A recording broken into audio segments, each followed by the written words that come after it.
नमस्कार मित्रों, दिशा एस्ट्रो वास्तु में आपका स्वागत है। आज हम एक बहुत फेमस प्रोवर्ब है तपो राज राजो नरक का एस्ट्रोलॉजिकल एनालिसिस करेंगे और ये आप लोगों के लिए काफ़ी हेल्पफुल होगा। हमने देखा होगा, हम अपनी सराउंडिंग में देखते हैं तो ये देखेंगे कुछ लोग बहुत ज़्यादा इन्फ्लुएंशियल हैं, बहुत प्रभाव है, उनको बड़ा मान सम्मान मिलता है, उनका समाज में बड़ा इन्फ्लुएंस है, बहुत इन्फ्लुएंसर्स हैं, चाहे वो नेता हैं, चाहे अभिनेता हैं, चाहे वो राजनेता हैं, चाहे वो ब्यूरोक्रेट्स हैं, चाहे बिग बिजनेसमैन हैं।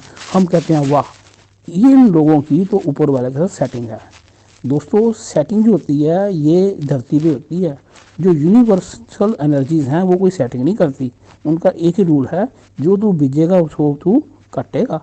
तो यहाँ पे जो भी आपको लगता है कि जो इन्फ्लुएंशियल बंदे हैं, जो आप समझते हो भैया इनकी तो लाठी लगी, इनकी तो मुझे है, ऐसा कुछ नहीं है।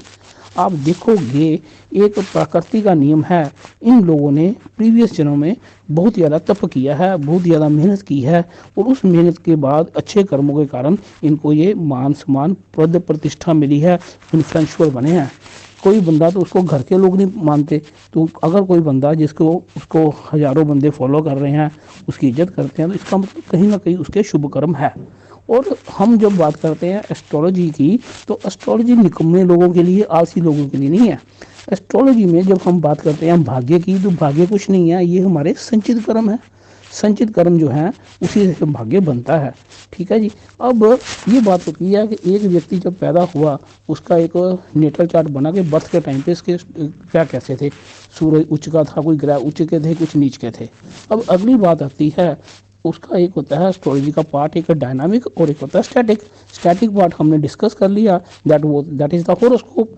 और डायनामिक पार्ट क्या है, प्रेजेंटली आपके कर्मा थ्योरी, जो कर्म थ्योरी है, उससे हम अपना नेगेटिव जो भाग्य है, दुर्भाग्य को भाग्य में सौभाग्य में बदल सकते हैं और सौभाग्य को दुर्भाग्य में बदल सकते हैं। ऐसी उस परमपिता परमेश्वर ने हर एक व्यक्ति को पावर दी है। अगर हम होरोस्कोप की बात करेंगे, जो भी व्यक्ति हैं उनका 10th हाउस होता है, दैट इज द स्थान ऑफ कर्मा।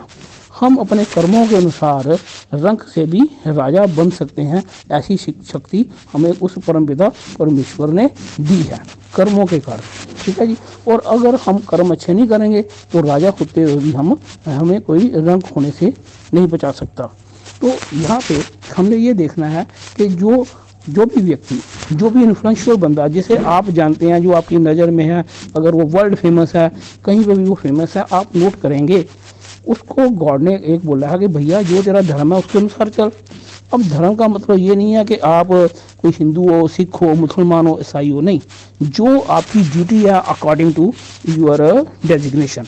अगर एक टीचर है, टीचर कौन कोई भी हो, बंता सिंह हो, राम प्रसाद हो, डैनी डिसूजा हो, ये नहीं मैटर करता, लेकिन एज ए टीचर जो उसकी ड्यूटी है, क्या वो उसको अपने अनुसार चला रहा है, बच्चों को सही पढ़ाता है, बच्चों के सही पेपर चेक करता है, तो ये एक टीचर की ड्यूटी है। सिमिलरली कोई राजनेता है तो उसकी ड्यूटी क्या है, जन कल्याण करना, जो फंड्स उसको गवर्नमेंट ने दिए है उन्हें राइट वे से यूज़ करना, अपने प्रभाव से लोगों का भला करना, तो ये उसका धर्म है।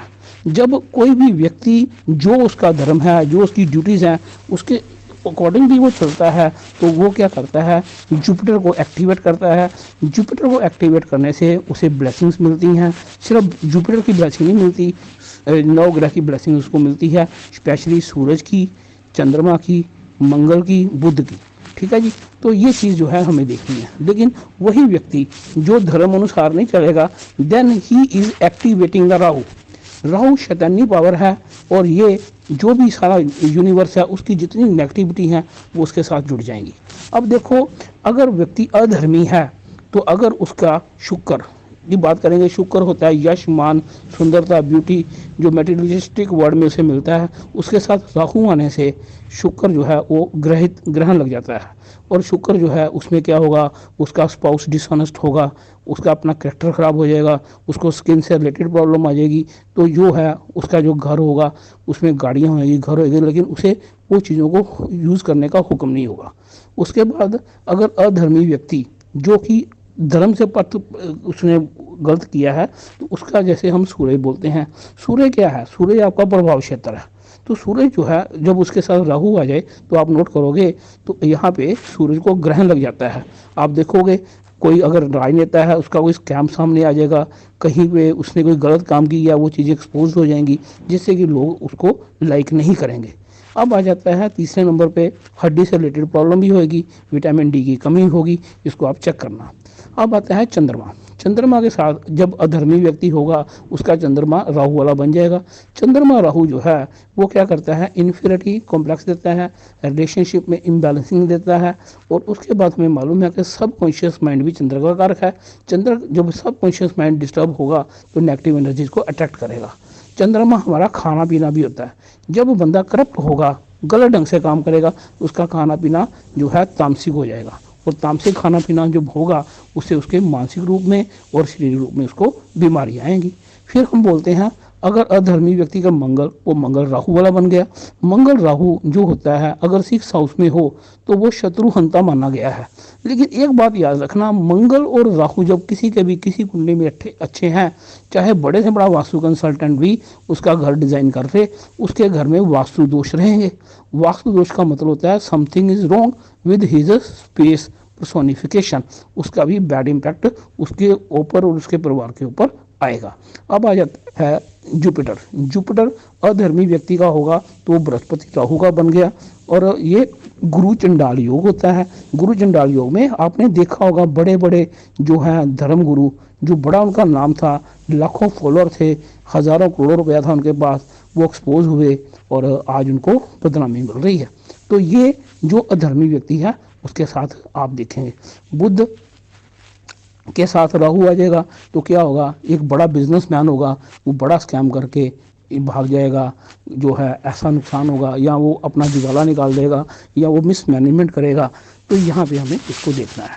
और बुध के बाद हम कहते हैं कि अगर शनि होगा उसका, तो शनि राहु के साथ जब होगा, शनि क्या करता है, शनि न्यायप्रिय है, और जहाँ पे अन्याय होगा शनि कैसे सही हो सकता है उसका, ये हमेशा याद रखो।